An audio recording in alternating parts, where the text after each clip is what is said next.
すみません、本当に時間がおせおせで申し訳ないんですが、そろそろ始めたいと思います。第4セッションですね。第4セッションは、労働時間に関する、セッションです。特に労働時間といっても、労働法から見た労働時間、長時間労働問題に関するセッションです。司会は先ほどに続きまして、イ・ジョンヒさんにお願いします。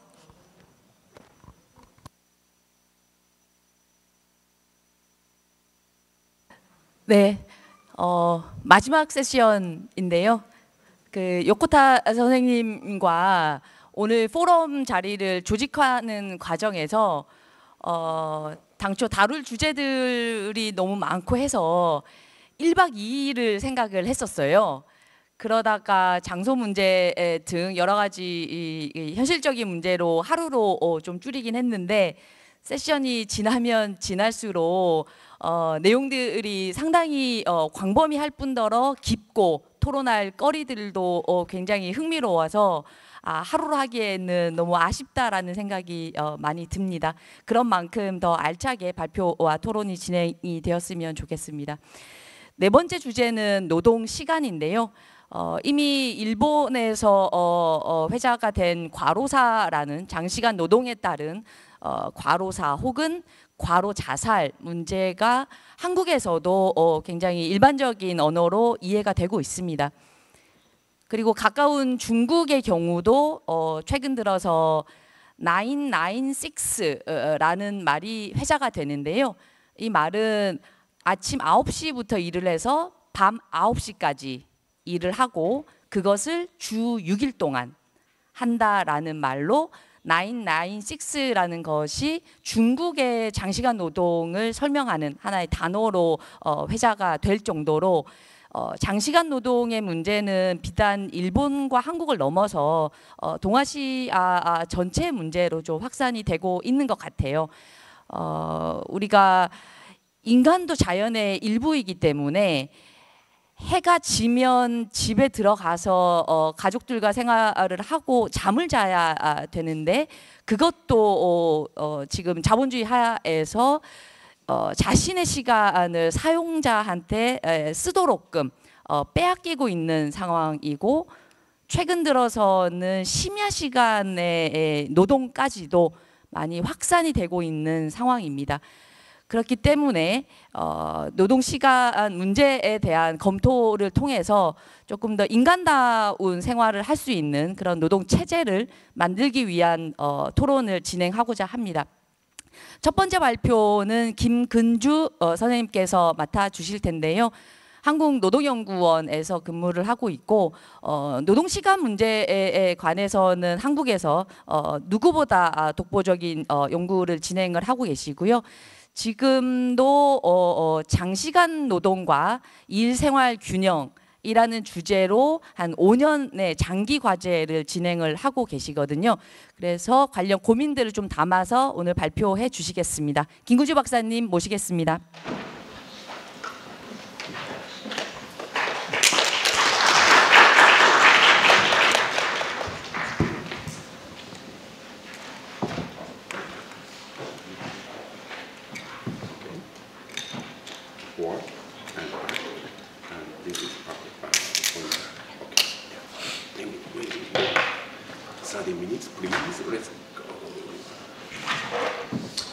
예, 안녕하세요. 소개받은 김근주라고 합니다. 제가 오늘 말씀드릴 주제는 근로시간에 관한 것입니다. 사실 근로시간에 있어서의 가장 근본적인 질문은 와다 하지메 교수님께서 해주셨습니다. 예, 뒤에 발표에 보면은 왜 근로시간이 짧아지지 않는가, 장시간 노동을 어떻게 해소할 것인가 라는 부분이 가장 기본적인 우리의 문제일 것입니다. 다만 노동법을 공부하는 사람으로 봤을 때는 한국의 그리고 동아시아의 근로시간 법제도는 왜 이렇게 복잡하게 규정되어 있는가 라는 부분도 한번 생각을 해봐야 될 것 같습니다. 그리고 이 복잡한 규정들이 과연 현실에서 잘 지켜지고 있는가 라는 부분도 한 번은 생각해 봐야 될 것 같습니다. 그래서 이러한 문제의식을 바탕으로 해서 오늘 발표를 말씀드리도록 하겠습니다. 말씀드릴 부분은 크게 4가지 부분입니다. 그래서 한국의 근로시간 법제의 최근의 변화를 설명을 드리고요. 그 다음에 한국의 근로시간 체계를 말씀드리도록 하겠습니다. 그 다음부터는 근로시간에 관한 기본적인 법적인 접근 방식이 어떻게 취해지고 있는지를 보고요. 그 다음으로는 과연 현대적인 근로시간의 규율이라고 하는 것이 무엇인가 라는 부분을 생각해 보도록 하겠습니다. 이 점들은 조금 구체적인 규정보다는 우리가 조금 생각해 봐야 될 문제들을 한두 개씩 던지는 방식으로 진행하도록 하겠습니다. 첫 번째 부분입니다. 너무도 잘 아시겠지만 근로시간 규제는 노동법이라고 하는 데 있어서의 시초입니다. 산업혁명 이후에 장시간 노동이 문제되지 않았다고 한다면 노동법이라고 하는 새로운 법 영역도 아마 나타나지 않았을 것입니다. 다들 잘 아시겠지만 영국에 있어서 공장법이라고 하는 1802년의 법, 그 다음에 프랑스에 있어서, 그 다음에 독일에 있어서 영업법, 이런 것들은 우리가 국제 기준을 만드는 ILO에 있어서의 시초가 됐고, 그 다음부터 이 규정들은 국제 노동 기준이라고 하는 것으로 발전하게 되었습니다. 국제 노동 기준 ILO가 나타난 것은 1919년이고 지금 ILO 100주년이 지난 2019년입니다. 그럼에도 불구하고 한국은 아직도 초장시간 근로에서 벗어나고 있지 못합니다. 과거에는 이러한 노동들이 한국을 발전시키는 힘이라고 자랑스러워했던 것도 사실입니다. 하지만은 이게 고착화된 지금 현재에서는 고용도 그렇고 노동도 그렇고 모든 상황을 악화시키는 원인으로 지적받고 있습니다. 그래서 문재인 정부에서는 지금 들어와서 2017년에 들어와서 장시간 노동 해소라고 하는 정책 방향을 제시하고 2018년에 근로시간 단축법이라고 하는 법을 국회에서 통과시키게 되었습니다. 법의 내용을 보면은 근로시간 단축법이라고 하지만은 실제 근로시간을 제어하기 위한 최장 근로시간, 즉 연장 근로를 최대 근로시간을 52시간까지로 제한한 것이 이 법의 핵심적인 사항입니다. 다만 법 규정으로 보면은 조금 약간 재밌는 규정들이 있습니다. 첫 번째 보시면 일주일이 휴일을 포함한 연속 7일임을 명시했다라고 하고 있습니다. 누구나 다 아는 사실이죠. 예, 그렇긴 하지만은 이게 상당히 법적으로 분쟁이 됐었습니다. 다음 장에서 설명드리겠고요. 그 다음에 공휴일 같은 경우에는 공공기관이나 공무원 등에 적용되는 것을 민간에 확대하겠다라고 하고 있고요. 그 다음에 과거에 26개 업종에서 근로시간의 규제를 받지 않는 특례 업종들이 있었습니다. 이 업종들을 5개로 대폭 축소했습니다. 이 중에서 가장 관심을 받는 것은 주 52시간 상한제라고 하는 최대 52시간 제한법이라고 할 수 있습니다. 이 문제가 왜 나왔냐라는 근본적인 원인은 기본적으로 봤을 때 최대 근로시간에 대한 법 규정이 명확하게 되어 있지 않았기 때문입니다. 과거에는 법정 근로시간이 40시간이고 연장 근로는 12시간까지 허용된다라고 규정을 하고 있었습니다. 그런데 행정 해석에 보면은 연장 근로와 휴일 근로는 별도의 것이다라고 해석을 해왔습니다.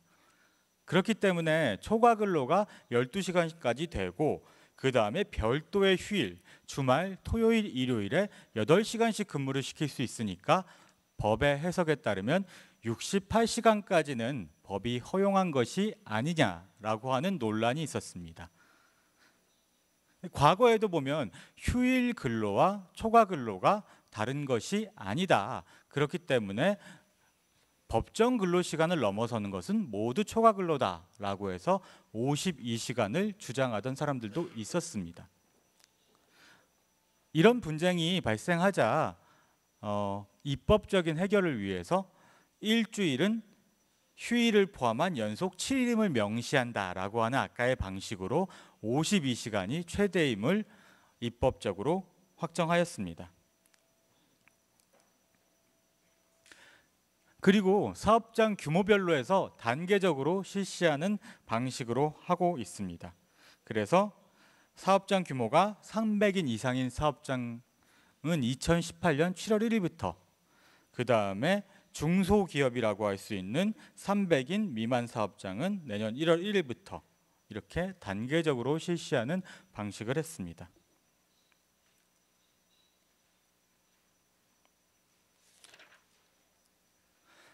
그래서 아까 말씀드린 주 52시간 상환제, 특례업종 축소, 그 다음에 관공서 공휴일에 대한 민간 기업의 적용, 그 다음에 연소자의 근로시간 단축은 다음과 같은 플랜에 따라서 단계적으로 실시한다라고 해서 이런 방식을 취하기로 했습니다. 다만 3일 전이죠. 3일 전에 정부는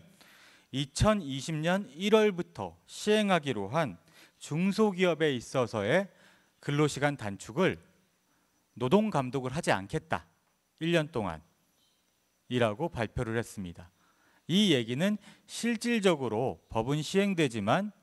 행정적으로 1년을 유예한다라고 하는 거죠. 그렇기 때문에 여기에 대해서 노동계를 중심으로 많은 비판이 발생하고 있습니다. 어떻게 보면 2018년에 개정된 근로기준법은 그렇게 큰 내용은 아닙니다. 그럼에도 불구하고 노사 양측에서는 다양한 의견들을 제시하고 있습니다. 그러면 그 가장 큰 근본적인 원인이 무엇인가 라고 하는 점을 한번 우리가 생각해 봐야 될 것 같습니다. 저는 근본적인 원인을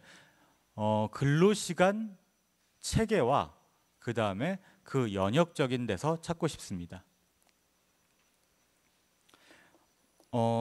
많은 분들이 아시겠지만 한국에 있어서의 개별적 근로관계를 규율하는 근로기준법은 1953년에 시작했습니다.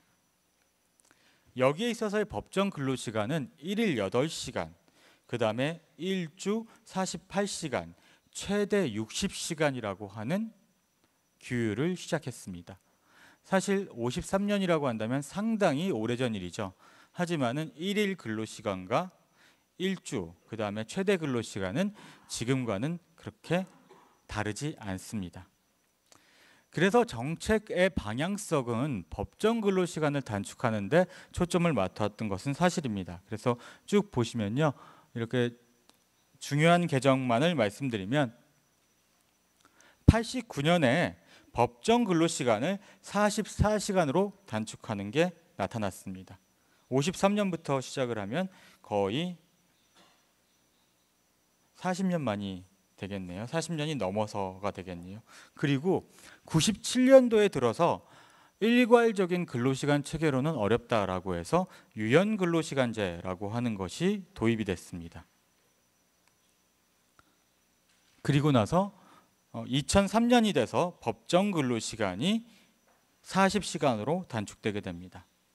그런데 잘 아시겠지만 법정 근로시간은 단축되어 왔지만 초과 근로시간은 단축됐던 적이 없습니다. 그러면 70년이 지나는 이 시간까지 근로시간의 체계라고 하는 것은 아주 크게 변해왔다라고 하기는 힘듭니다. 우리가 한번 비교를 해보면 제정 근로기준법인 1953년부터 지금 현행 근로기준법인 2009년까지를 보면 사실상 체계가 변했다라고 하는 부분은 없습니다. 근로시간에 대한 원칙이 있고, 그 다음에 휴일에 대한 원칙이 있고, 연장 야간 휴일 근로를 규율하면서 유급휴가제도, 그 그 다음에 적용 제외를 두는 부분은 1953년부터 그대로 적용되고 있습니다. 사실상 체계 개편이 한 번도 일어나지 않았다라고 할 수 있습니다. 다만 근로시간 유연화라고 하는 요구에 따라서 유연근무제가 도입되고 그 다음에 보상휴가제가 도입된 정도가 체계적으로 보면은 변한 점이라고 할 수 있지만 이것은 개편이라고 하기보다는 일종의 보완 방향이라고 할 수 있습니다. 이러한 부분들은 왜 이렇게 나타나는가라는 부분이죠. 고용 형태는 상당히 다양화되고 있습니다. 그리고 일하는 방식도 상당히 변화하고 있습니다. 하지만 한국에 있어서의 근로시간 규율은 가장 큰 방식은 법적으로 직접적으로 규율하는 것입니다. 이 부분에 있어서는 사실 동아시아 국가들이 비슷하게 나타날 거라고 생각하고 있습니다. 그래서 국제적으로 살펴보면 근로시간을 결정하는 제도들은 법에 의한 방식이 있을 거고 그 다음에 법과 단체 협약을 하는 방식이 있을 거고 그 다음에 자율적인 결정 방식을 존중하는 방법도 있습니다. 하지만 기본적으로 근로기준법은 직접 규제형이라고 하는 법이 있어서 세세한 부분을 규율하겠다라고 하는 접근 방식을 취하고 있습니다. 거기에 추가적으로 비용압력형이라고 하는 가산근로, 가산수당을 주는 그런 방식을 취하고 있습니다. 그리고 극히 예외적으로만 자율적인 교섭에 의해서 근로시간을 결정할 수 있도록 하고 있습니다. 다만 이 경우에도 근로시간을 결정할 수 있는 유연근로제는 법이 그 대략적인 내용들을 규정하고 있습니다. 그럼 과연 이런 부분들이 현대적인 근로시간의 규율 방식에 적합한 것인가? 라는 점을 한번 생각해 봐야 될 것 같습니다. 뒤에 와다 하지메 교수님께서 국제 기준에 대해서 잘 설명해 주시고 계십니다. 특히 우리가 ILO 근로시간에 관한 많은 협약들이 있고 그 다음에 보충적으로 보편적인 국제 기준을 이야기할 때 EU에 있어서의 지침도 이야기하고 있습니다. 사실 유럽 연합에 있어서의 지침이라고 하면 유럽 기준을 생각해서 상당히 높다라고 생각할 수 있겠지만 유럽의 모든 국가들이 준수해야 되는 최저 기준이기 때문에 그 기준이 상당히 높다라고 평가할 수는 없을 것입니다. 그럼에도 불구하고 유럽 연합 기준을 한번 생각을 해보면 와다 교수님께서 하지메 교수님께서 잘 설명하시듯이 기본적으로 휴식제도라고 하는 부분을 상당히 중요하게 생각합니다. 지금 한국도 그렇고 일본도 그렇고 휴식제도의 논의가 활성화되지 못해왔던 것은 사실입니다. 유럽 기준을 한번 생각을 해보면 기본적으로 휴식이라고 하는 것은 우리가 이야기하는 휴게 시간에 해당하는 브레이크가 있고 그 다음에 우리가 주 휴일이라고 하는 weekly rest가 있게 됩니다. 거기까지는 동일하지만 우리가 익숙하지 않은 일간 휴식이라고 하는 daily rest가 있게 됩니다. 퇴근하고부터 출근하기까지의 11시간이라고 하는 인간으로서의 최저한의 기준은 사실 한국도 그렇고 일본도 그렇고 많이 논의되지 못했습니다. 거기에 연차 휴가, 애니얼 리브라고 하는 부분, 정말 휴식을 위해서 일괄적으로 쓸 수 있는 2주, 3주의 휴가가 익숙하지 않은 것은 사실입니다. 결국 우리 같은 경우에는 우리라고 하면 동아시아 국가들의 경우에는 권리적인 관점에서의 근로시간에 접근이 했었는지 이런 것들이 이루어지지 못한 것이 지금에 와서 규정의 복잡성이라든지 아니면 규정의 형식성을 가져온 것은 아닌지에 대해서 생각해 볼 필요가 있을 것 같습니다. 우리가 익숙한 근로시간 규제의 접근법입니다. 경기가 침체하고 있다. 그 다음에 기업의 경쟁력이 필요하다. 그 다음에 저출산 고령 사회로 인해서 일할 사람들이 없다. 라고 하는 방식들이 사실은 근로시간을 바꾸는 데 있어서 가장 크게 작용하는 부분들이 아닐까 싶습니다. 물론 근로시간의 획일적이고 통일적인 규제는 지금 변화하는 시대의 요구를 반영하지 못한 것은 사실입니다. 이 부분들도 상당히 중요하죠. 하지만 우리가 근로시간 규제에 있어서는 인권적인 관점으로서 휴식제도의 보편성을 조금 확대하는 것이 유럽도 그렇고 ILO도 그렇고 기본적인 논의였다는 점을 생각하면 우리가 이 부분으로 다시 좀 주목을 해야 되지 않을까 싶습니다. 그래서 근로시간 규제에 있어서의 예외 제도들을 다양하게 논의하는 것은 필요합니다. 하지만 이런 것들이 보편적인 휴식권을 침해하지 않는 것에 대해서는 우리가 그것을 한번 생각해 봐야 될 것이라고 생각합니다. 그리고 근로시간 규제라고 하는 것들이 과연 근로자의 인권이라든지 권리적 관점으로 봤을 때 그 마지노선이 어디까지인지를 한번 생각해 볼 필요도 있을 것 같습니다. 결국 휴식이라고 하는 것은 권리이고 우리가 핵심적인 사회권이기 때문에 이 부분이 과연 한도가 어디까지인지를 생각해 보고 난 뒤에 다양한 근로시간의 규율이라든지 아니면 다양한 근로시간의 접근법, 그 다음에 제도들 이런 것들을 논의하는 것이 필요하지 않나라고 생각이 듭니다. 만약에 그렇다라고 한다면은 근로시간 제도는 현재처럼 복잡할 이유는 없다라고 생각이 듭니다. 마지막으로 하나 말씀드리면은 근로기준법은 근로자들에게 적용되는 법입니다. 너무도 당연합니다. 하지만 이 법은 근로자들이 보기 힘듭니다. 자기의 근로시간이 어떻게 규율되는지에 대해서 알기 힘들 만큼 어렵게 되어 있습니다. 최근에 있어서의 일본의 일하는 방식 개혁에 관한 논의들을 봤습니다. 그리고 관련 법 개정과 지침도 봤습니다. 저도 노동법을 하는 사람이고 외국의 제도들에 관심이 많은 사람입니다. 하지만 너무 어려운 건 사실입니다. 한국도 일본도 근로시간을 효율적으로 규율한다라고 하는 이 목적에 매몰돼서 정작 적용 대상이 되는 근로자들과 사용자가 쉽게 파악하지 못하는 법들을 만드는 건 아닌지 우리가 한번 여기에 대해서는 되물어 볼 필요가 있을 것 같습니다. 우선 말씀드릴 사항은 많지만 근로시간 단축을 이야기하면서 발표시간 단축을 하지 못하는 것은 말이 되지 않는 것 같습니다. 휴식이 중요하기 때문입니다. 그래서 저의 이 발표시간 단축이 오늘 포럼에서 휴식 시간을 확보하는데 조금의 도움이라도 됐으면 좋겠습니다. 이상으로 마치도록 하겠습니다. 감사합니다.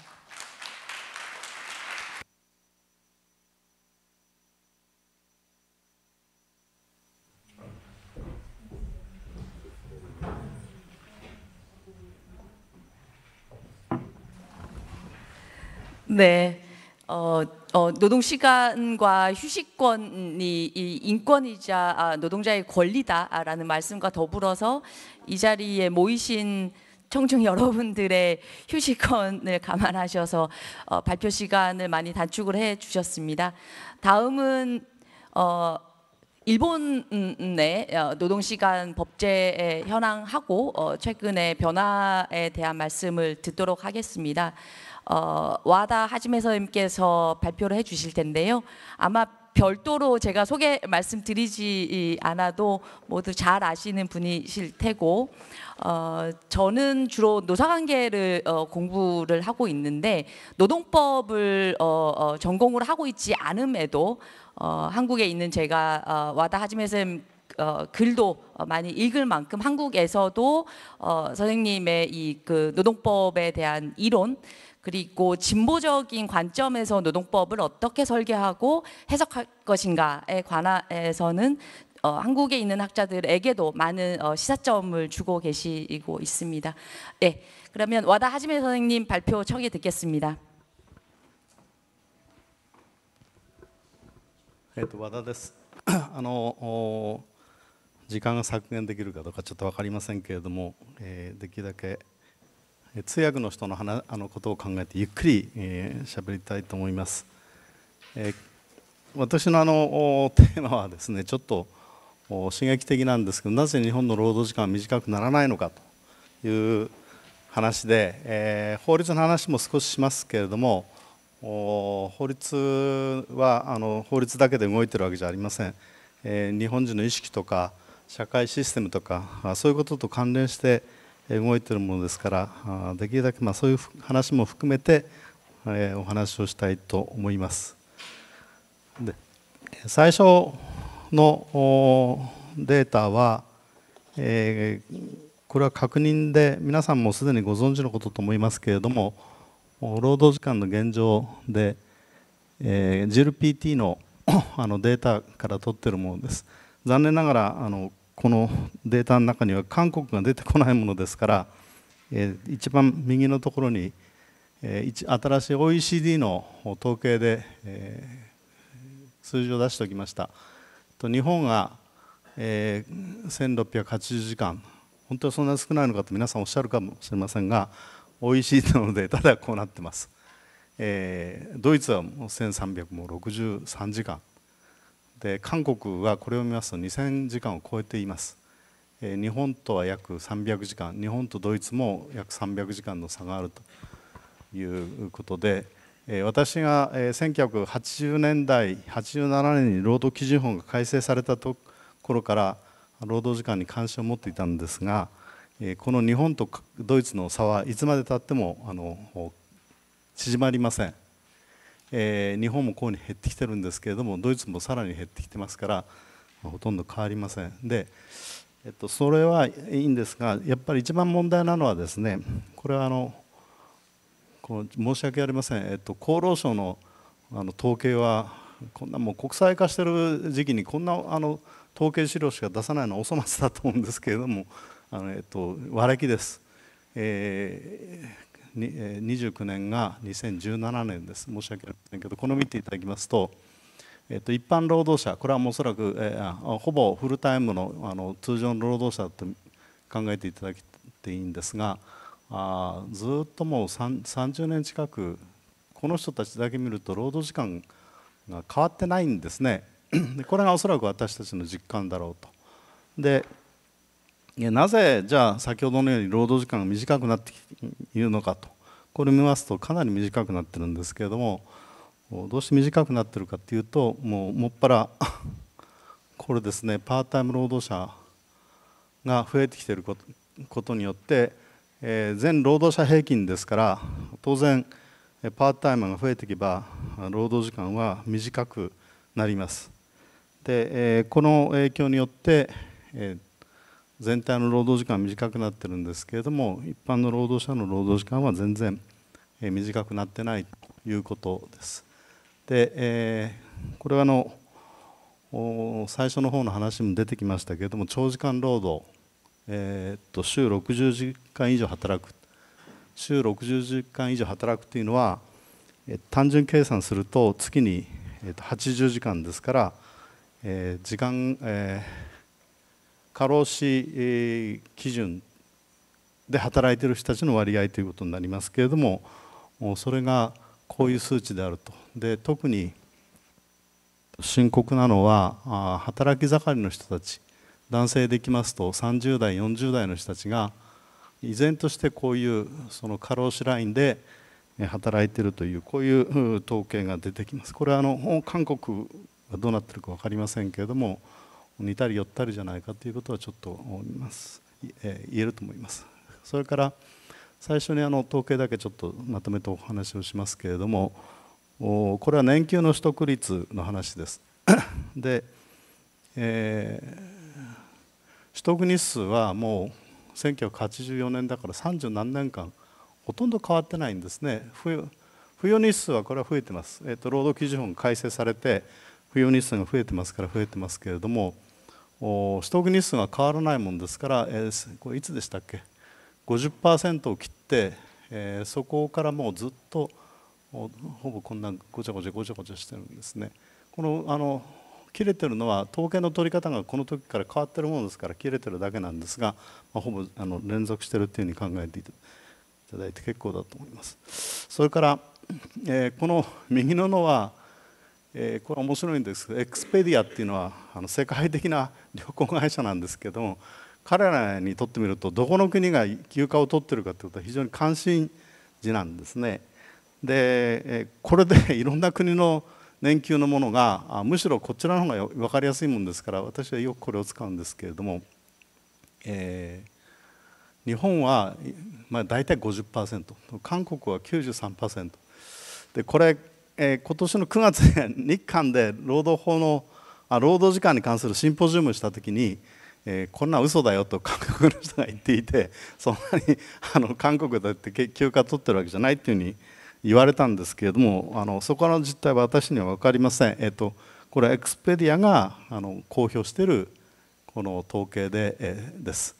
で、この数年前までは韓国はですね、日本とほぼ同じぐらいに非常に低い 50% 前後ぐらいで推移していて、下から1位をいつも争ったんですけれども、ちょっと今韓国の方が良くなっているというこういう統計数値が出ています。で、簡単な数値統計なんですけれども、これらの統計から分かることは、全労働者の平均実労働時間は1990年80年代以降短縮していると。特にこれは1987年が、労働基準法の改正があった時で、そのちょっと後に先ほどの韓国の紹介ですと、韓国は勤労基準法のやっぱり同じような労働時間の改正があったということで、おそらく日本の労働基準法とかそれから改正をモデルにしながらやってきてるんだろうというふうに思いますけれども、そういうふうに思います。で、しかし1990年代以降を見ると正社員の労働時間はほとんど変化ないと。でこの短縮はじゃあ何かって言ったらパートタイム労働者が増えていることによると。で年給の取得日数もほとんど変化がないと。 OECD の加盟国の中ではほぼ最低ランクだと。で週60時間以上働く労働者の割合が非常に多いということが分かります。これはもう皆さん共通におっしゃられることですから、私が取り立てて発見した問題ではありません。それからただこの図からはただ残業、サービス残業って皆さん言うんですけれども、サービスをしている残業だっていう発想はもう変えた方がいいと労働時間が奪われてるんだ、でただで奉仕をしているだけの話だっていうふうに発想を変えた方がいいっていうふうに思ってるんですけれども、いわゆるサービス残業です。で、日経ビジネスがこの取った統計資料でもこういう出勤簿につけていない労働時間はどういうものなのかということがこれで大体分かります。ないっていう人たちもいますけれども、かなりの人たちがただ残業をしているということです。で労働経済の森岡先生なんかも、いろんな統計資料を駆使しながらどのくらいただ残業があるかという分析をしてますけれども、労働経済の人たちの統計では私が見たのでは何種類か資料の取り方があるんですが、一番短い人でも150時間から60時間ぐらいですね、統計に出てくる数値とほぼ同じぐらいの残業、ただ残業があると。で多い人では400時間ぐらいあるという数値が、何年か前の研究で出されていますけれども、そういう実態で先ほどの統計数字の中にはこのただ残業は出てこないということです。で、何が労働時間短縮の要因になったのか、1987年の改正から少しは労働時間が短縮されてきていますけれども、これは法改正の影響が出てきています。でとりわけ、当時はジャパンアズナンバーワンというようなふうに言われている時期なんですけれども、前川レポートが出まして、この中ではその内需拡大型の経済構造に転換するとか、あるいは自由時間の拡大をということがスローガンとして出てきましたけれども、その影響で、労働時間短縮は進みました。しかし、その後先ほどの統計を見ますとほとんど労働時間短縮が進んでいないということになります。で、韓国の方が直接規制型とか間接規制型という話をされましたけれども、それを前提にしますと、弱い直接規制とサブロック協定の存在で、1947年制定時は上限規制はなかったで、1998年時間外労働の目安時間が導入されたという話なんですけれども、サブロック協定の話をしますと、1947年に労働基準法ができたときにですね、サブロック協定ご存知だと思います。過半数組合か過半数組合がない場合には過半数代表者というふうになってますね、当事者が。で、どうして過半数代表者が入ったのかというと、労働基準法制定過程を見ますと、過半数組合がもうできるだろうと、圧倒的にできるだろうと。で、50% 以上の組織率を持ってできるだろうと。ただし、場合によってはそういう組合ができないところに対処しなければいけないんで、過半数代表者というのを入れたというふうに、説明されています。で、ところがご存知のように、実際にはもう過半数組合がある事業場なんていうのは200万ぐらい事業場あるうちのどのぐらいあるんですか？ほんのわずかです。で、ほとんどのところではこの過半数代表者が、このサブロック協定を締結すると。で、1998年に目安時間設けられましたけれども、努力義務規定で強行法規制がなかった。で、今度の改正で入るんですけれども、かつですね、ここが非常にポイントっていうか、青天井の特別条項が認められていたと。臨時の場合に必要な場合に特別条項ができる。で、ここに年間1000時間を超える特別条項が存在したというのが書いてあるんですけれども、大阪の労働弁護士のちょっと今名前忘れました、何ておっしゃいましたか、情報公開で経営団連の加盟企業がどのくらいの特別条項を結んでるかということを調べまして、これは情報公開をして裁判やって、で裁判でようやく情報公開が勝ち取れたんですけれども、それはホームページに出てますが、ひどいのでは2000時間とか1800時間とあるんですね、特別条項が。で、1800時間の特別条項って何かって言ったら、もう死ぬ以上に働くっていうことなんですね。12で割ったら、1年1月100何十時間150時間の残業を認めるという、そういう特例条項が経団連の加盟企業の中でもざらにあったんです。で、今度は特別条項の上限が休日労働を除いて720時間になりますけれども、偶然の一致かどうか分かりませんが、これはどこの企業の特別条項か皆さんお分かりですか？トヨタ自動車です。で、もっと長かったのはどこかと言いますと IT 企業とか電気産業です。で、そういうところが、連合系の組合なんて言ったら怒られちゃいますけれども、非常に大きな指導力を発揮する、連合の中でも指導力を発揮しているようなそういう産業がどういう青天井の特別条項を設けていたのかというと、1000時間を平気で超えるような条項を設けていたわけです。これは組合がそれを認めていたということになるんですね。で、これは1987年に労働基準法が改正された以降もずっとそういうことになっている。で、今度は強行規制になったというところでは評価できるんですが、しかし罰則がついたっていうのはどこに皆さん罰則ついたかご存知ですか？これに罰則がついたわけじゃないんですよ。この特別条項に罰則がついてるんですよ。ということは特別条項を超えてようやく罰則が課されるっていうのが、今度の改正、罰則付きだっていうふうによく言われるんですけれども、そういう実態です。で、ILO のガイ・ライダー氏が今年の何月ですか、8月か9月に日本に来てインタビューに答えて、でこの改正、今回の改正について、過労死のことは外国人にも知られているぐらい日本の長時間労働は有名だと上限は正しい方向、上限設定ですね、これは正しい方向だが、国際的に見て100時間はまだ長すぎると、当然の反応だと思いますけれども、要するにこういう状態なんですね。で、労働基準法の労働時間規制は、端的に言えば長時間労働を制限する機能は実際にはほとんど果たしていないということが大きな問題です。それから割増賃金の間接規制の話ですけれども、これが基準自身が韓国なんかに比べても非常に割増規制が弱い、パーセンテージが低いということが言えるんですけれども、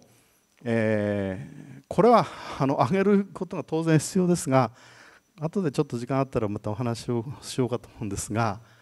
割増時間外労働をして割増賃金をもらうというこの仕組み自身を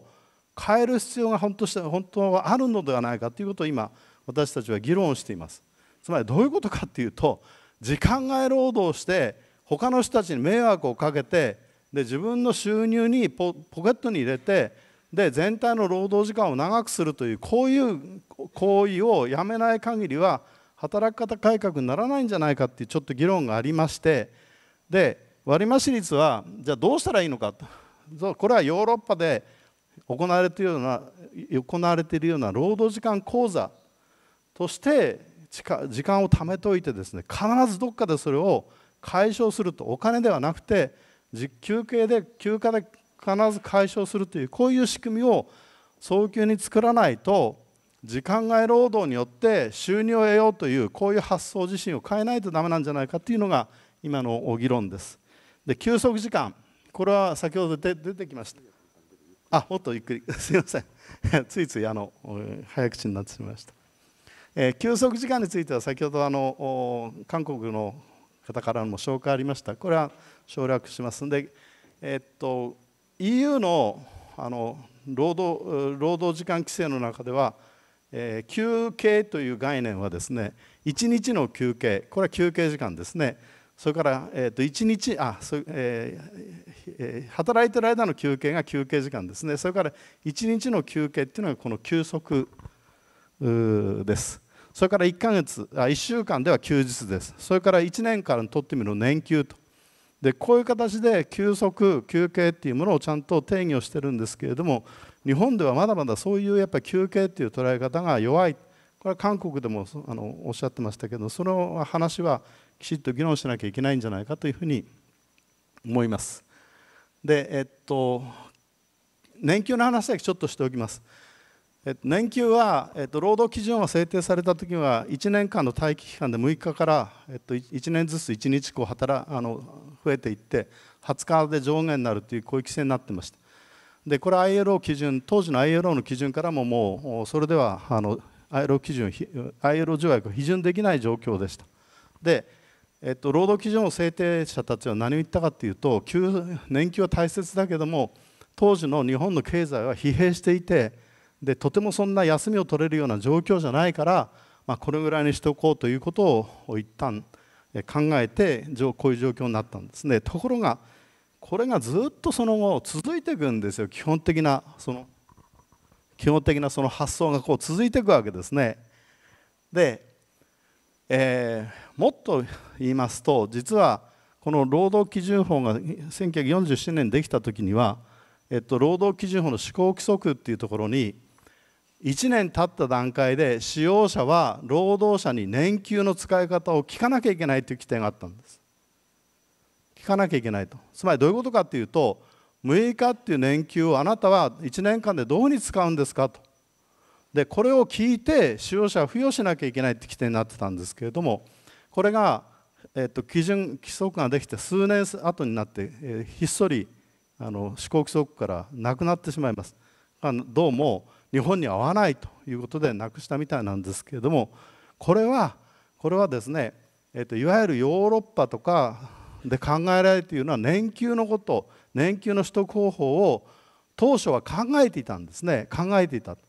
でところがいつの間にかそれがなくなってしまって、いわゆる自由年給、労働者が指定をして取得するという年給だけに変わってしまうんですね。で私は5日でも指定しろというのは少しは進歩かなって言ったんですけれども、労働組合のある幹部の人に、自由年金をなくすなんてのは改悪だと言われたんですね。で、私はこの発想を変えない限りは、年給は自由年給で取れるという発想を変えない限りは、日本の年給制度は充実しないというふうに思っています。と言いますのは、自由年給で使用者が時期変更権を行使するというこういう仕組みは日本だけです。多分日本だけです。韓国もそうかもしれません。日本だけです。ILO もヨーロッパもどうなってるかというと、使用者は年金を付与しなさいと。で、場合によっては労働者の意見を聞いて付与しなさいと。で、そこで計画年給制っていうのはずっと発展してくるわけです。年度当初に労働者にあなたは今年年金をどこで取るんですか。で、それを使用者が調整して長期休暇を取るという、こういうのが欧米型の年給なんですけれども、日本のようにちまちまと、かつ非常に問題なのは時間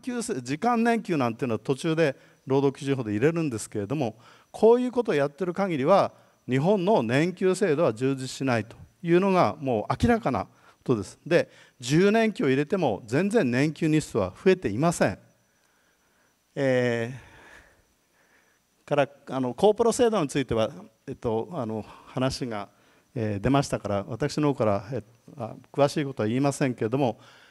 日本の労働時間規制の改正は常に、短縮をする方向と、いやそれとタイアップをしてですね、弾力化するとか、2つの相方向、違うベクトルを向いた方向で改正をし、結局労働時間短縮をするんですけれども、他方では弾力化とか規制緩和というものを一緒にしながら改正をしてきたというのが実態です。で、今残業なんかで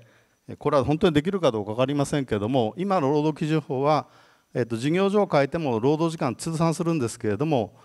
副業とかですね、そういうものを推進するということで、複数事業所ではそれぞれ労働時間を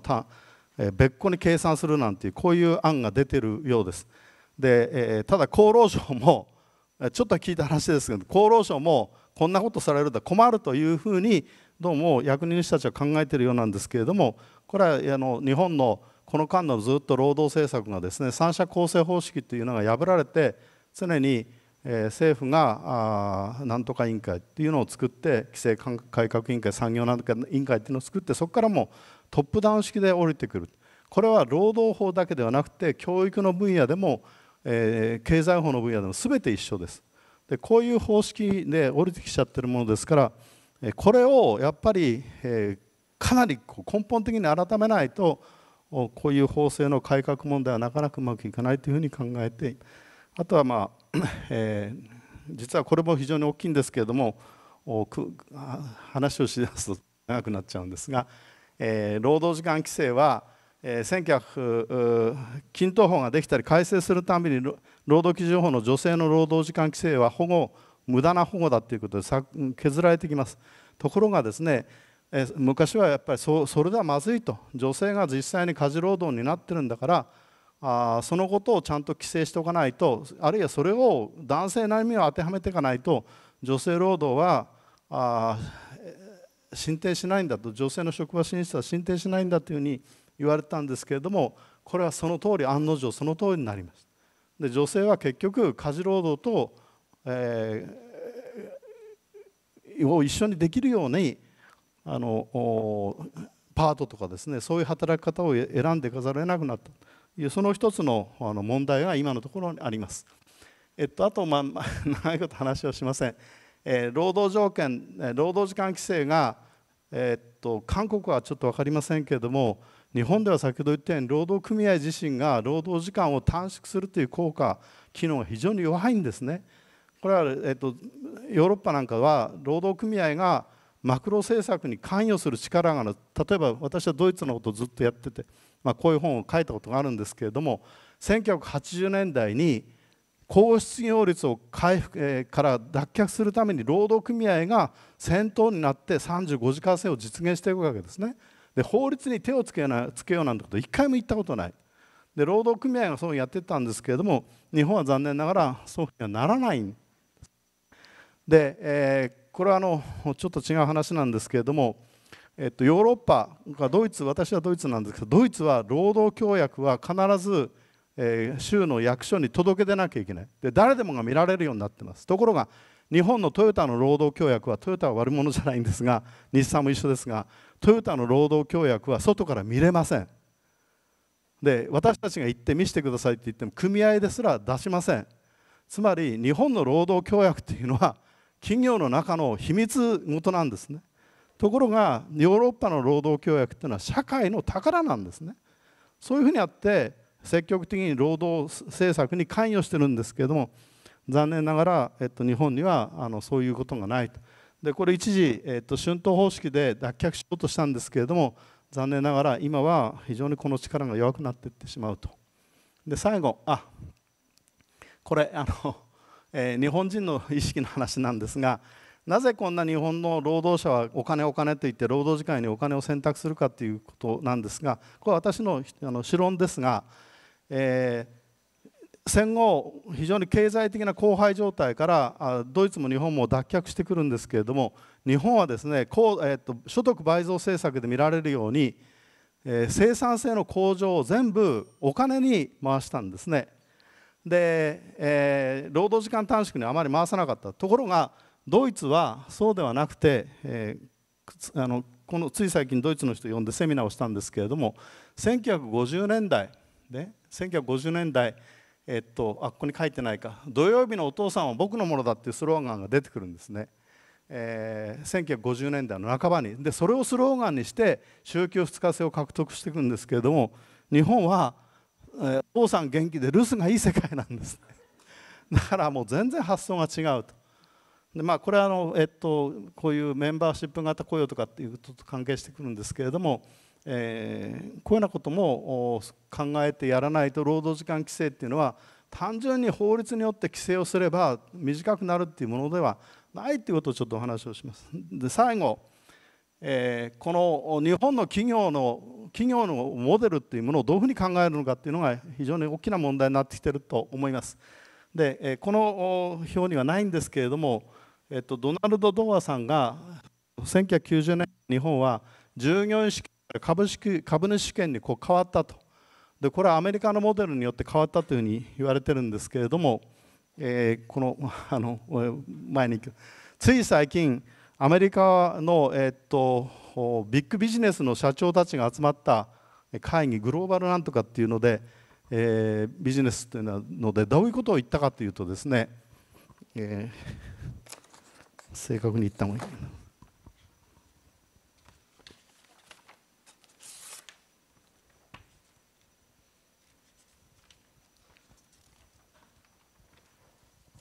アメリカの企業モデル自身がもう変わろうとしているということです。アメリカの COE で構成されるビジネス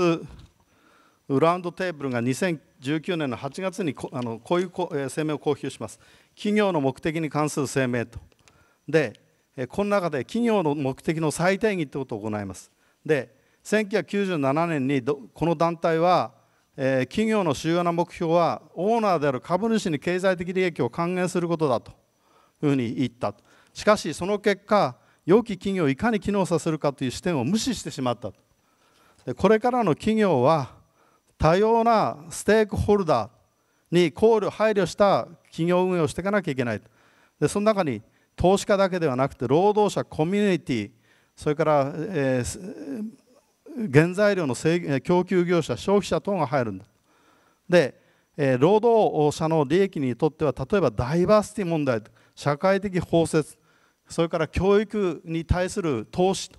こういうようなことをきちっとしなければいけないということを言っています。でこれによってアメリカの企業がどういうふうに変わっていくか分かりませんけれども、日本がモデルにしていたアメリカの企業の自身もやっぱりパラダイム転換をしなきゃいけないというふうになってきていると。でおそらく日本もそういうふうになっていかないと世界的なグローバルな企業展開ができなくなってくるんだろうというふうに思います。で最後にここに課題を書いておきました。男性中心主義モデルっていうのはこれは働き方だけではなくて社会保障なんかにも影響しているモデルですから、これを変えないと日本の社会は変わっていかないと。で、家族モデルが変わってきているのにもかかわらず、日本の労働法とか家族法とかですね、社会保障法はそれに全く追いついてない。男性が働いて女性がそれの下に、傘の下にいるというこのモデルで全て成り立っている。で、こんなものはもう社会に存在しなくなってるんですね。すいません。で、7月に、金融庁がこれからの、高齢者には、2000万円の貯金が必要だということを言ったときに、モデルは何かって言ったら、40年男性が働いて女性は主婦でいると。で、子供2人だと。で、こんなモデルにして、社会保障を考えてるんですね。で、こんなもの成り立ってない。だから麻生さんが、これはいろんな人たちがいるからおかしいってことを言ったんですが、確かにいろんな人たちがいるんですが、圧倒的多数はこのモデルの下にいるわけですよ。上にいて何千万も収入がある人なんてわずかだ。そういうようなことを考えていかなきゃいけないということがここです。それから外国人労働者の問題は、今日はケア労働の話がありましたけれども、やはりある程度も本格的にやっぱり社会的包摂のことを含めて考えていかなきゃいけないんじゃないか。それから若い人たちの意識は変わっているかもしれませんけれども、そういうものに合わせていかなきゃいけないんじゃないか。それからワークライフバランスがやっぱりもう少しちゃんとした形になっていかないと、女性も高齢者も職場に進出していけないんじゃないかと。で、私はここにワークライフバランスって書いたんですけれども、むしろライフを中心に、ライフに付随してワークがあるんだから、ライフワークバランス、これいいんですね、ライフワークバランスの方が正しいんだろうというふうに考えてるんですが、労働法の話というよりはちょっと非常に大雑把っていうか、大きな話をしてしまいました。ちょっと早すぎたところがありますけれども、どうもありがとうございました。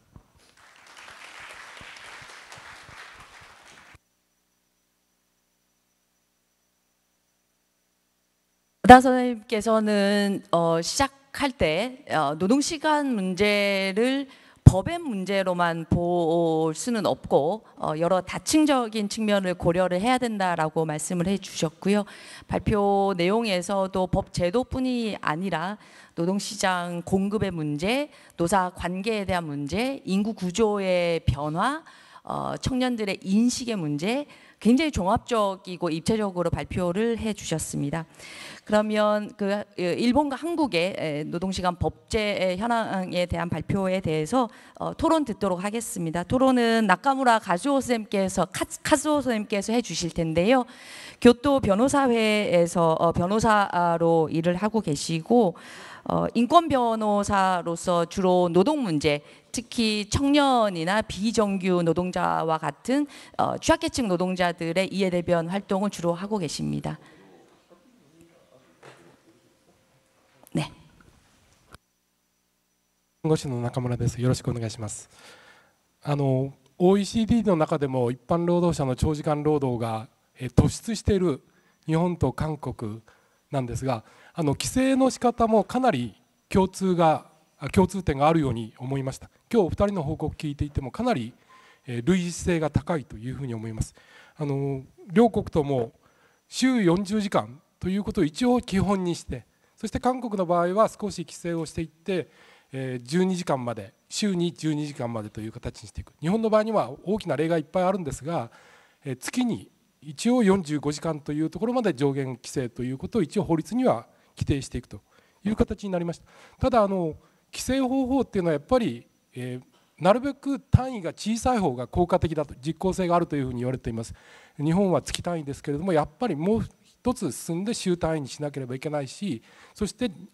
もっと小さい単位、1日単位というのがやっぱり必要だと思っています。ドイツでは1日の労働時間が10時間、フランスも確か2時間が残業の上限だと思います。そういう形で1日あたりに変えていくということも非常に重要だろうと思っています。それから今日の報告の中で非常に注目すべきインターバル規制、勤務間インターバル規制ということを両国が一応法規制の中に入れてきたということは注目すべきだと思っています。韓国の場合には週12時間の残業規制のその例外業種に対しては勤務間インターバルを11時間という形で規制していくと。で日本の場合にはもう少し後退してまして、勤務間インターバルを努力義務として法律の中に一応規定を入れたと、実効性のない規定ですが、この勤務間インターバルという思想、ヨーロッパで当然にこう行き渡っているものが日韓の中で少し強調されだしてきたということは重要だと思いますし、これを実効性あるものにしていくことがこれから求められていると思います。キムさんの報告の中で労働時間のこれまでの労働時間を規制するということだけではなくて、その休息時間、休憩時間をしっかりと確保する、そういう法規制の方に向かっていく必要があるんだということを強調されました。大変興味深いですし、和田さんが言っているライフワークバランスの確保という点にもかなり共通していくことだろうと思っています。ところで日本も韓国も労働時間の規制で一定の上限規制はするんですが、割増賃金方式というのをずっと採用しているわけですね。ところがこの方式はいいのかということ、先ほども和田さんも少し強調されてましたけど、私もかなり疑問視しています。アメリカは法規制をしないで割増賃金だけでいくという、そういう形でやっているんですが、アメリカの労働時間は全然減りません。で日本も韓国もこの割増賃金という方式をそろそろ見直すべき時に来ているのではないかと思っています。労働者にとって残業すれば割増賃金が出るんだという状態の中で、残業をしたい、残業をどんどんすることによって生活資金をなんとか確保するんだという、そういう人たちが結構います。労働時間の削減のインセンティブにならない、経営者にしても割増賃金さえ払えば残業をさせることによって新しい人を雇わなくていいんだという、そういうことになっているので、どうもこの割増賃金制度というのは低賃金を温存する制度になっているのではないかというふうに思っています。割増率を上げるということも一つの効果的な方法かもしれませんが、そもそもの発想としても残業ということを労働賃金ではなくて時間で確保するという、そういうヨーロッパのドイツなどで行われている貯蓄制度、労働時間の貯蓄制度というようなものに切り替えていくことが重要なのではないかなというふうに考えています。もちろんその場合には日韓で言えば週40時間働けば普通に暮らせなくちゃいけないわけですから、そのための前提としては最低賃金の大幅な引き上げということが必要になってくるというふうに思っています。日本でも今紹介があったように返せ生活時間プロジェクトというのが始まっていますけれども、なかなか労働組合などでこれが広がらない。ぜひこういう点について、意識を変えていくことが重要だろうなと思っています。もう一点、韓国と日本共通していると思うんですが、性別役割分担ということがまだまだ克服できていないように思います。日本でもやっと、若者の人たちの意識がだいぶ変わってきた関係もあって、家事育児などの男性の時間が1日1時間をちょっと超えたという段階まで来ましたが、圧倒的に女性が家事育児介護の分担を担っている。韓国も同様の傾向があります。こういうものが単に法規制だけではなくて社会的な規範として変えていく、そのことについてもっともっと努力する必要があると思っています。家事育児介護地域活動社会活動、家族との時間、個人の時間、一日の生活時間というものをしっかりとどういうものか見直していく。そしてその中で性別役割分担というものについての意識というものについても変革がなされなければならないというふうに思っています。そういうことをちゃんとしようと思えば、当然男女の賃金格差の是正が必要ですし、同一労働同一賃金ということを実行していくような方向に持っていかなければいけないし、保育や介護などの基盤整備ということも必要になってくると思います。そういう社会的な基盤整備と同時に規範の意識の変革ということも重要になってきているのではないかなと思っています。もう一点、実はオランダ行った時にパートは正規なのか非正規なのかということで大議論になりまして、パート労働者は非正規ではないんだということを随分オランダで強調されました。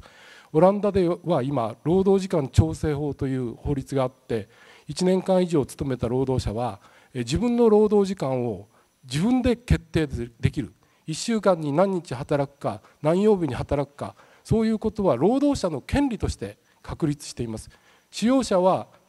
合理的な、きちっとした理由がない限りそれを拒むことができないと。実際に私たちが訪問したような法律事務所でも100人以上もいましたけれども、しっかりと来年からは週4日にするんだとかいうことをみんなが実行しています。使用者の皆さんはインタビューに対してそういうことがあり得るものとしてきちっと確保して、人員を揃えるんだということも言っていました。労働時間というものはもう契約で決まっちゃって、正規だったら必ず長時間労働しなければいけないんだ、パートだったら短くしか働けないんだというふうに私たちはそう思ってきたわけですが、そうではない、労働時間も自己で決定できていく、そういう労働者の権利として認めていくということも重要になってきているのではないかなと思います。私が担当した、京都の、本社がある大手印刷会社ですけれども、基本給のほかに月90時間分の残業代が込みで、固定残業代として合計で20数万円という働かせ方をしています。こういう若者の働き方が今蔓延している。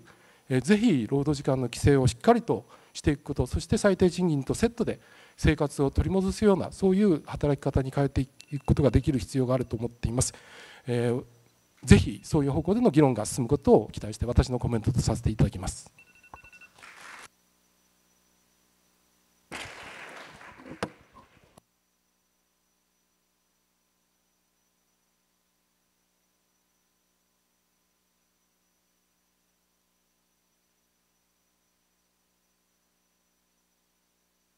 방금 토론해 주신 나카무라 선생님께서는 역시 또 다양한 쟁점들을 얘기를 해주셨는데, 할증 제도에 대한 문제, 그리고 성역할에 대한 문제,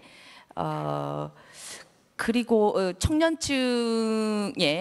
지금 잔업까지 같이 포함된 임금을 지급하고 있지만 그 수준도 굉장히 좀 낮다, 이런 여러 가지 문제들을 좀 지적을 해주셨습니다.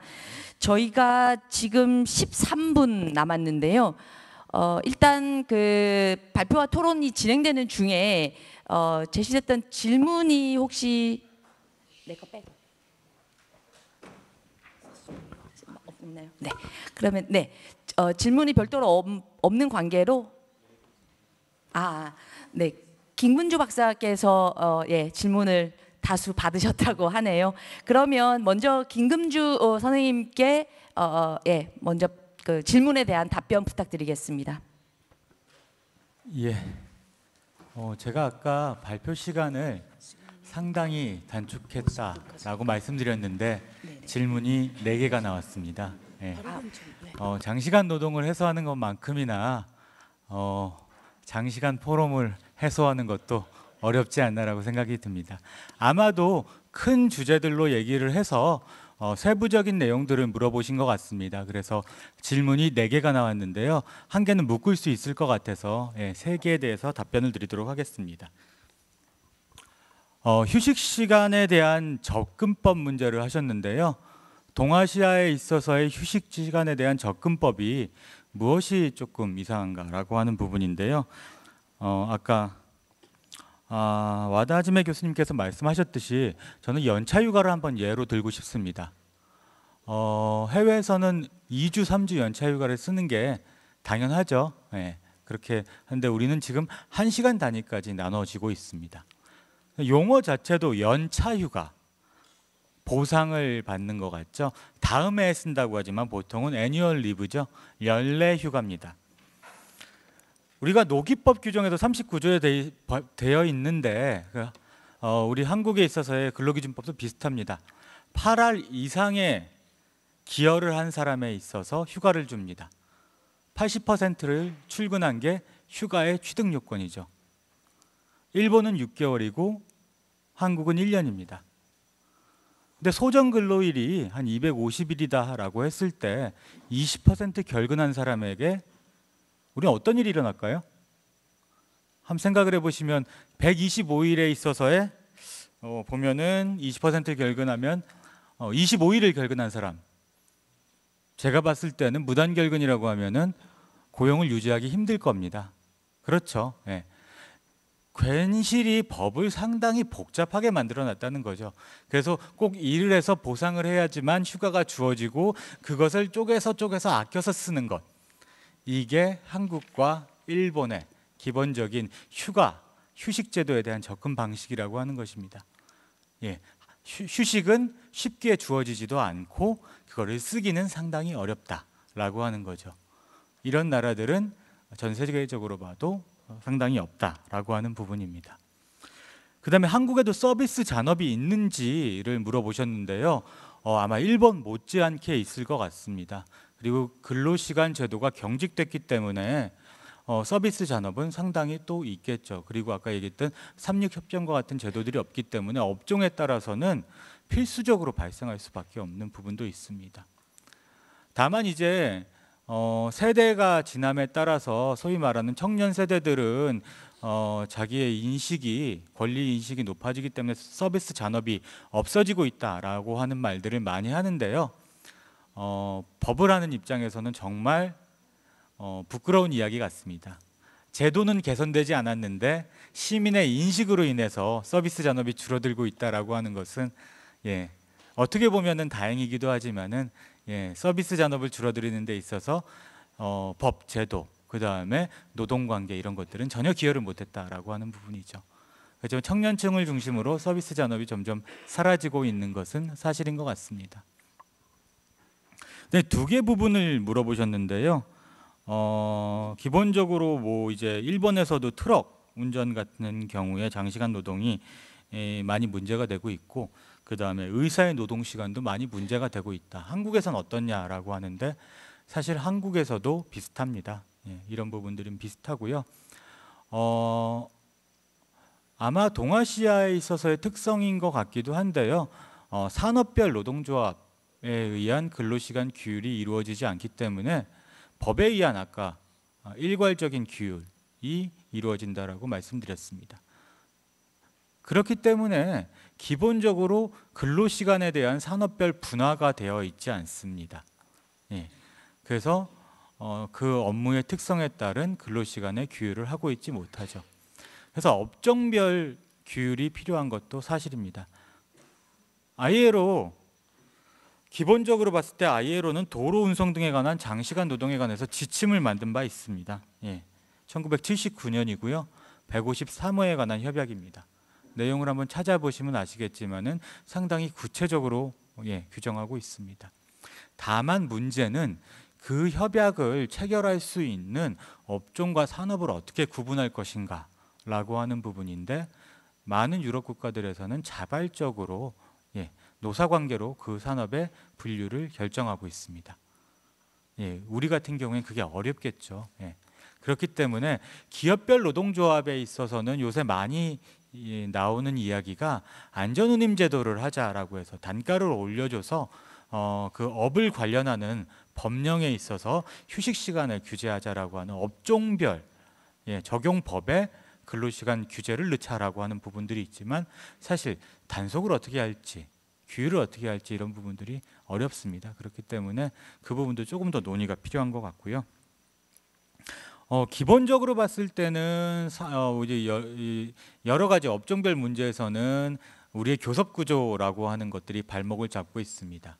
그래서 업종별 접근은 어려운 것도 한국도 그 상황은 똑같다라고 말씀드릴 수 있을 것 같습니다. 그러면은 질문 4가지, 휴식 시간에 관한 접근법, 그 다음에 트럭 운송, 의사의 노동 시간, 서비스 잔업에 대해서는 이 정도로 다 설명드린 것 같습니다. 감사합니다.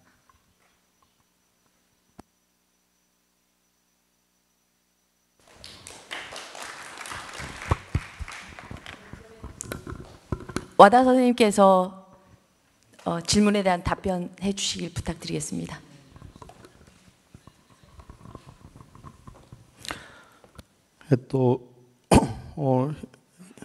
いくつか質問が出てるんですが、一つは割増賃金の話です。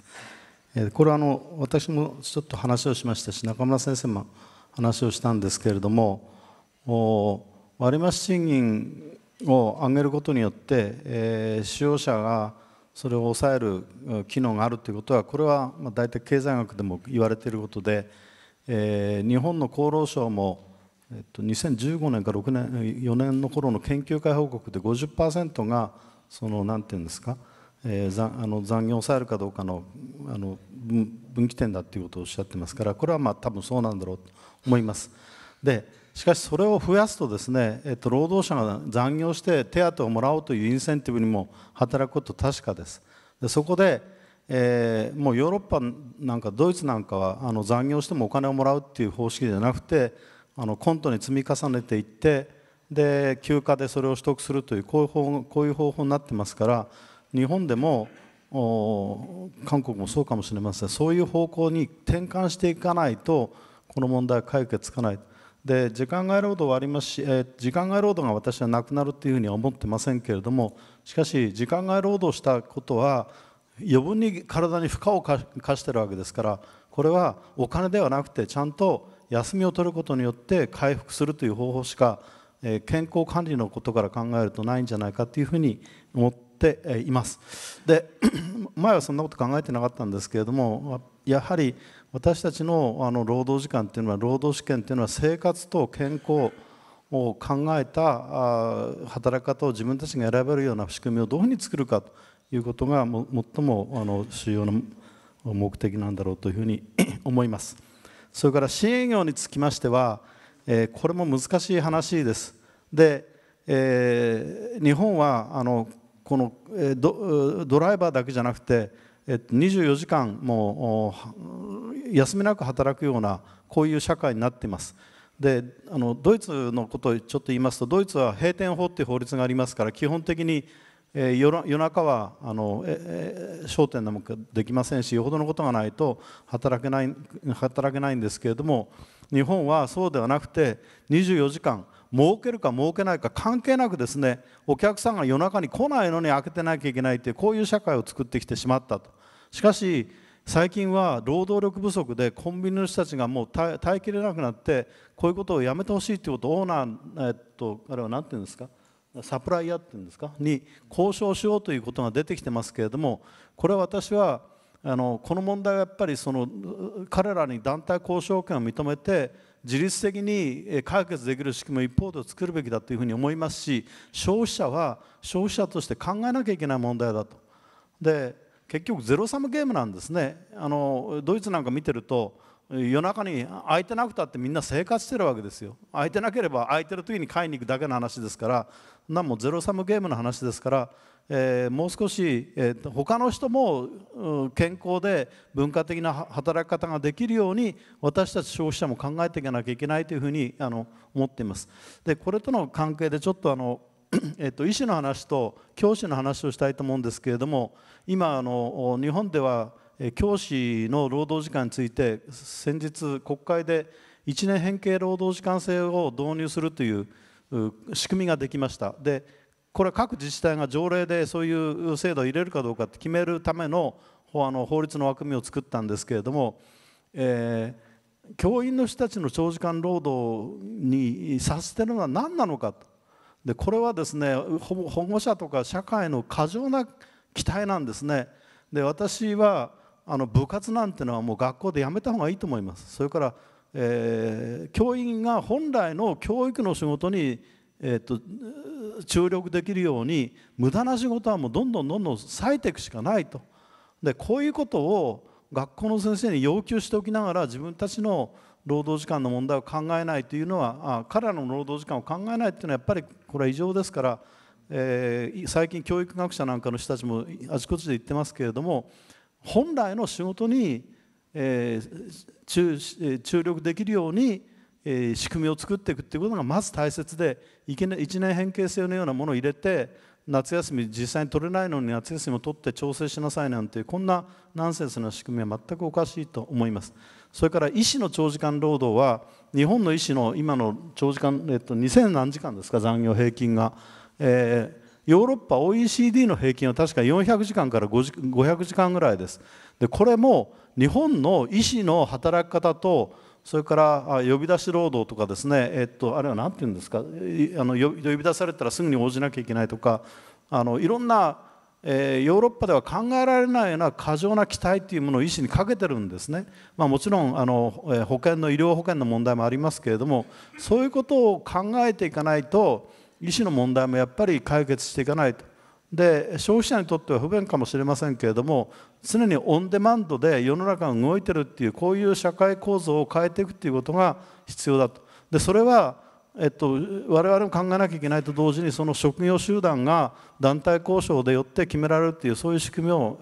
エンカレッジしていかなきゃいけないっていうのが私の考えです。でそういうことによって深夜労働でだんだん本来的にはいい働き方ではないものですから、規制しなきゃいけないというふうに思っています。ついでにちょっと時間がもうちょっとあります。今度の高度プロフェッショナル制度は深夜労働についての適用が除外されてるんですね。で、法的に言うと管理監督者ですら深夜労働の適用が除外されてないのに、高度プロフェッショナルに人に除外されているというのは全くナンセンスな話です。でこれはある特定な職種が念頭に置いて適用されているものですからそうなるんですけれども、こういうことについてもやっぱり直していかなきゃいけないんじゃないかというふうに思っています。それから今年の5月に EU の労働時間管理についての判決が出ました。でこれは非常に厳しい労働時間管理をですね、健康管理ではなくて賃金支払い時間と必ずリンクさせて厳密に労働時間を管理しなきゃいけないという判決が出てるんですね。でこれによってドイツの法律も改正が必要になっています。でヨーロッパはそういう形ので進んでいるんですね。だからそういうようなことも私たちはもう少し考えながら、休息時間もそうですけれども、さまざまな先進的な事例を労働時間の講座の話もそうですね、もう少しそういうものを勉強しながら私たちの働き方を変えていかなきゃいけないんじゃないかと。で最後本当これ女性の活躍推進ということを言いますけれども、あれは女性の活躍推進だって言ってるから間違ってるんですね。男性の働き方改革って言わないと間違いだと思います。でこれをちゃんとやらない限りは女性が活躍できる場所を作ればいいっていうんではなくて、女性に負担をかけるような働き方をしている男性の働き方を変えないと根本的な問題解決にはならないということだと思います。7秒残っています。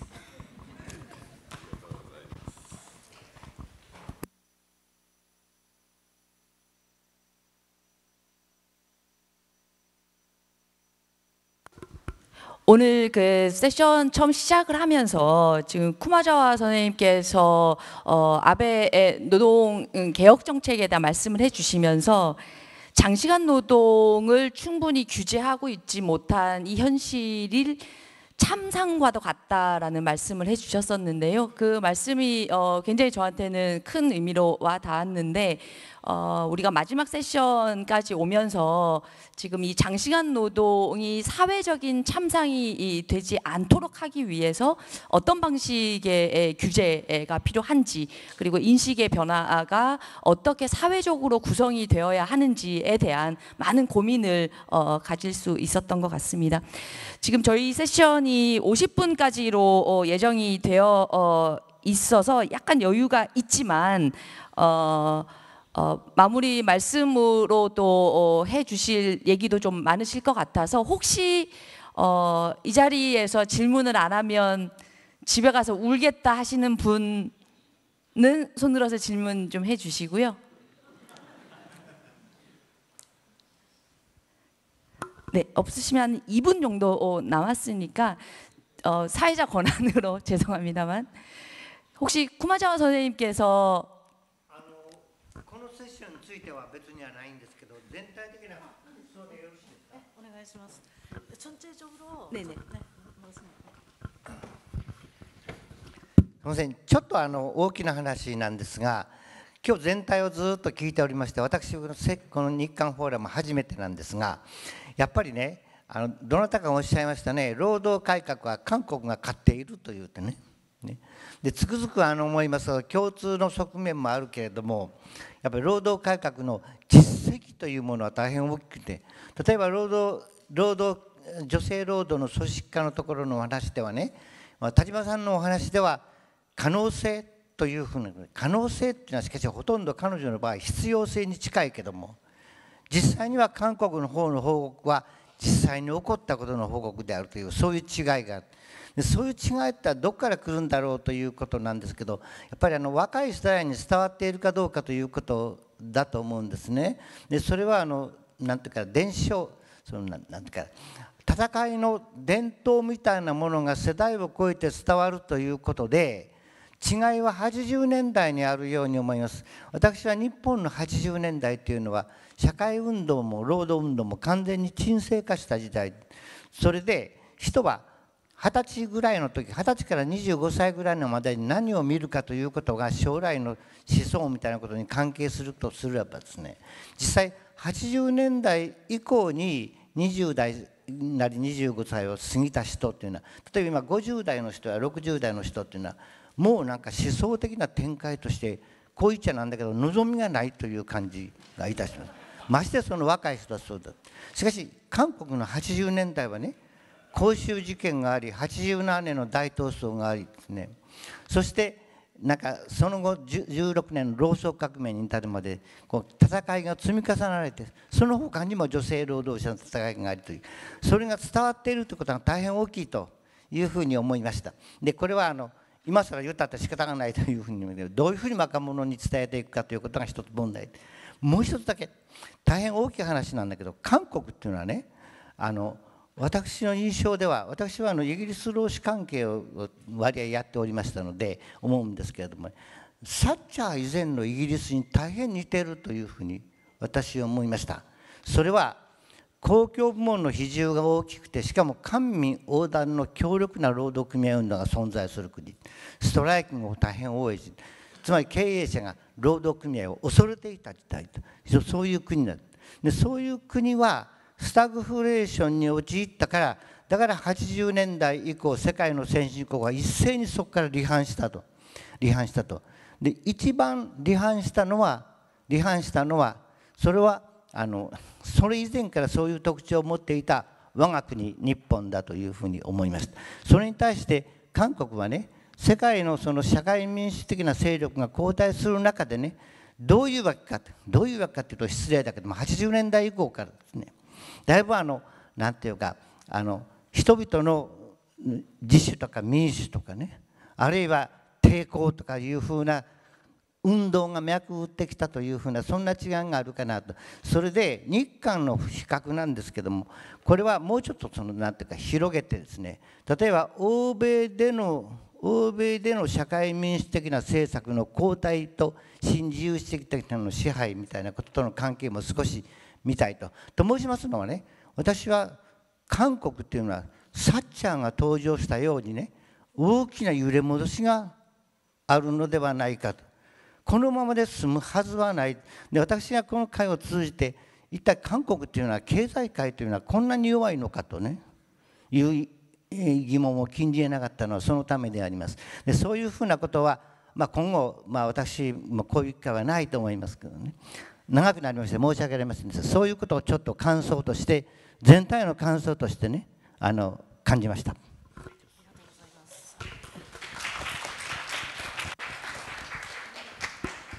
네, 세션 4까지 오시게 되었는데요. 많은 공부와 흥미로운 토론을 진행할 수 있었던 것 같습니다. 오늘 발표 토론해 주신 선생님들께 박수로 더 드리고 마무리하겠습니다.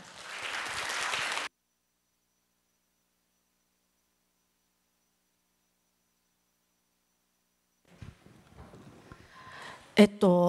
時間のプレッシャーをめちゃくちゃかけまして本当に申し訳ございませんでした。でも無事、このように、日韓働き方改革フォーラムを終えることができました。無事に、しかも、だいぶ両国のことがお互いに分かり合えたのではないかと思います。次は、もっと討論の時間を取るように、そういう反省点も得ました。それではですね、今日、皆さんのお手元にA4 のですね、あれあります。すみません。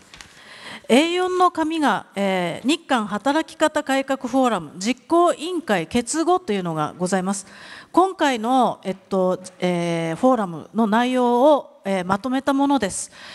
お家に帰られてからでも、ご覧になってみてください。こういう話し合いがあったんだなということです。そして、フォーラムを終えるにあたり、まずイ・ビョンフンさんから、閉会示をお願いします。引き続き和田一さんに、閉会示をお願いします。じゃあお願いいたします。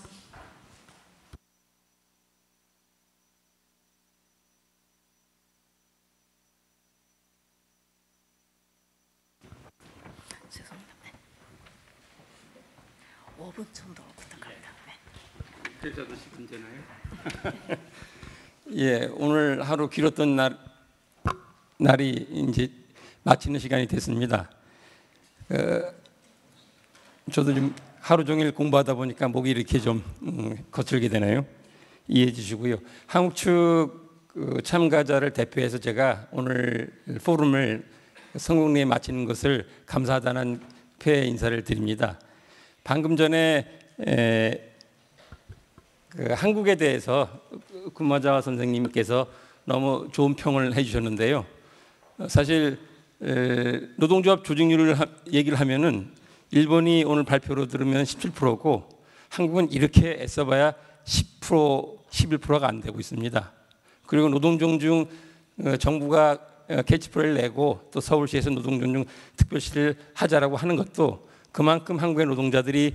존중받지 못하고 무시당하고 그리고 한국말로는 횡포당하는 갑질당하는 그런 현실이 있다 보니까 노동자도 그렇고 그 옆에 여러 전문가나 활동가들이 치열하게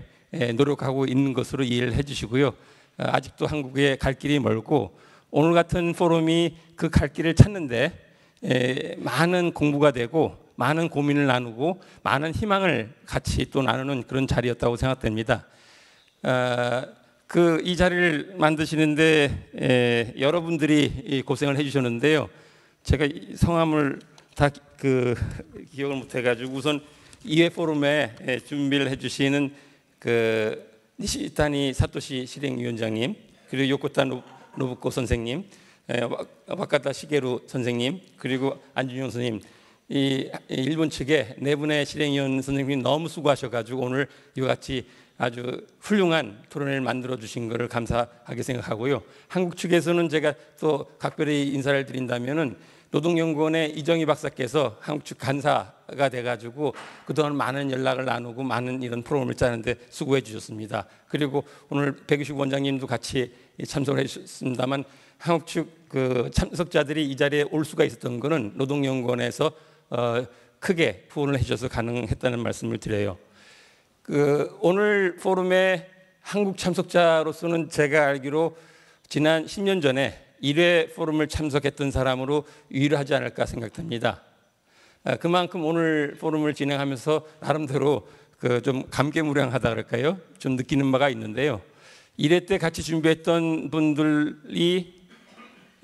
오늘 이제 일본 측의 네 분처럼 그 당시에도 한국 측에서 네 사람이 수고했습니다. 근데 한 분은 그 10년 세월 중에 돌아가셨어요. 그 당시에 저희 한국 측 대표 좌장 역할을 하셨던 인하대학의 윤진호 선생님은 숙환으로 돌아가셨고요. 그리고 사실 이 포럼을 만드는데 결정적으로 역할했던 은수미 박사는 그 이후에 국회의원을 거쳐서 지금 성남시라는 지자체 단체장을 훌륭하게 하고 있을 겁니다. 아마 그리고 김현명 교수가 아마 사회정책적으로 역할을 했는데 김현명 교수는 좀 청와대가 있고요, 현 정부에. 그래서 무엇보다 아마 윤준호 선생님이 지금 이 자리에 안 계시는데 이 2회 포럼이 이렇게 좀 세월이 지났지만 다시 열릴 수 있었던 걸 알게 되시면은 굉장히 반가워하시고 기뻐하시리라고 생각되고요. 그리고 이런 소식을 아마 은수미 박사나 김현명 교수한테 전달하게 되면 그분들도 굉장히 고마워하리라고 생각됩니다. 제가 오늘 주제 넘게 저도 한번 오늘 포럼을 지켜보면서 세 가지 좀 바라는 생각을 좀 해보게 됩니다. 희망이랄까요? 바람을 얘기하게 되는데 이게 10년이 이게 정해진 인터벌이 되면은 10년 후에는 저도 참석할 수 있을지 모르겠어요. 그렇기 때문에 오늘 또 이와 같이 노동의 현실을 바꿔나가는데 누구 봐도 진지하게 고민하고 연구하고 활동하시는 분들의 뜻있는 자리인 만큼 더 자주 좀 열렸으면 좋겠습니다. 10년이 아닌. 그래서 더 자주 좀 뵙길 바라고요. 그리고 방금 전에 요코타 선생님도 얘기했는데 제가 아까 발표 때나 아니면 저기서 지켜보면서 발표하시는 분들의 경륜도 참 여기 계신 분들이 대단하고 뭐 3, 40년 운동했거나 아니면 또 젊은 사람으로 새로운 고민이나 새로운 그 의지를 갖고 또 이 자리에 참석을 하시는데 그분들의 얘기들이 좀 많이 나눠줬으면 좋겠다라는 생각을 해요. 그래서 시간도 오늘 하루 몰아서 했는데 좀 더 그 하루를 자면서까지 하든가 아니면 좀 세션을 좀 나누어서 좀 더 그 깊이 있게 토론을 할 수 있는 그런 방식도 이후에 발전해 보면 어떨까라는 생각을 하고요. 그리고 마지막으로는 오늘 사실 일본에 이 참석하시는 분들도 제 생각 이상으로 많이 오셨는데 한국은 뭐 일부에 몇 사람만 왔고요. 근데 오늘 자리하지 못한 사람들에게도 오늘 토론한 내용을 잘 나눴으면 좋겠습니다. 그래서 오늘 그 주최 측에서 이와 같이 한 장으로 정리한 것이 이것이 아니라 가능하면 오늘 발표하고 그리고 토론한 내용을 잘 정리해서 오늘 참석지 못한 한국의 일본의 연구자나 운동하는 사람들 그리고 이런 생각에 그 뜻을 같이 하는 사람들한테 널리 같이 좀 나누고 그리고 생각을 좀 전파할 수 있는 그런 식의 일들이 이번에는 뭐 당장은 준비 안 됐지만 우리가 3회 4회 포럼을 발전시키면서 그렇게 나가면 어떨까라는 생각을 해봤습니다. 마지막으로는 머자나 아까 제가 첫 바람이 자주 뵙자는 말씀을 드렸는데 머자나 한국에서 제3회 노동 포럼을 갖고 여러분을 뵙기를 바라겠습니다. 감사합니다.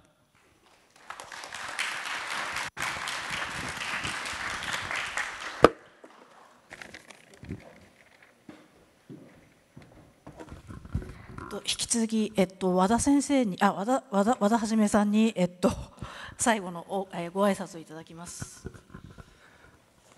今日は一日朝から非常に熱心な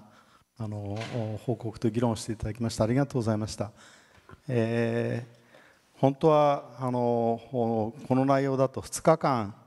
でやるべきところを韓国の先生たちが日曜日はしないというふうにおっしゃって1日で詰め込んでしまったんですが、実はですね、それが私に言わせるとまさに働き方の改革の問題で、日本は相変わらず学会とかシンポジウムを日曜日やるんですね。でこんな働き方を私たち学者が変えないと世の中変わっていかないと。家内の人たちは趣味で出てきてますからいいんですが、しかしやっぱり学問的な議論をちゃんとしたりするのには少なくとも金曜日とか土曜日にきちっと全てのものを終わらせてインテンシブにしないといけないということをつくづく感じています。でこれはもうヨーロッパでも日曜日にシンポジウムやるなんてことはありえませんから、日本がいかに遅れているかということがよく分かります。それからあまり私も長いこと話しませんけれども、いろんなところで、日韓の交流が進んでます。横田先生もちろんそうですし、龍谷に安先生もいらっしゃいますし、労働法は、脇田先生がフロンティアになりまして、もう20何年間韓国と日本の労働法の交流が行われています。で特に2010年からは日韓の労働法フォーラムというのを毎年欠かさずにやってきております。でそういう中でお互いのその共通性のようなことが分かりますし、共通の法律の課題っていうことがよく分かってきてます。でやはり東アジアの中で、本当は台湾も含めてどうするかっていうことをもう少し私たちがモデルを示していかなきゃいけないということを常々感じています。で今日はさまざまな分野の人たちが集まってくれたんですが、こういう催し物を毎年っていうのはちょっと難しいんですけれども、2年か3年に1回ぐらいは日本と韓国で開かれればいいなというふうに思っています。でいろんな分野の人たちがいろんな交流する機会ということでは非常に貴重だったものですから、ぜひこの交流を今後も続けていきたいというふうに思っています。今日は一日非常に貴重なお時間でしたけれども、労働問題について真剣に議論できたことが幸いだったと思います。どうもありがとうございました。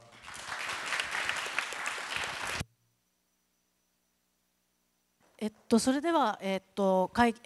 韓働き方改革を終わりたいと思います。それではちょっと懇親会について、アン・チュヨンさんから、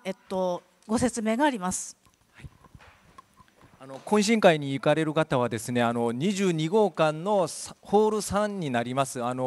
受付にマップもありますので、それをちょっと取っていただきたいんですけれども、ちょっと会場整理、5分ぐらい経ってからですね、一緒に行ってもいいかなというふうに思いますので、懇親会に行かれる方はですね、少々お待ちください。じゃあ以上です。今日お疲れ様でした。それからですね、すいません、レシーバーのことなんですけれども、これ回収できなかったものはですね、後から皆さんに電話かけざるを得ないので、ぜひそういうことがないように必ずお返しいただければと思います。ありがとうございました。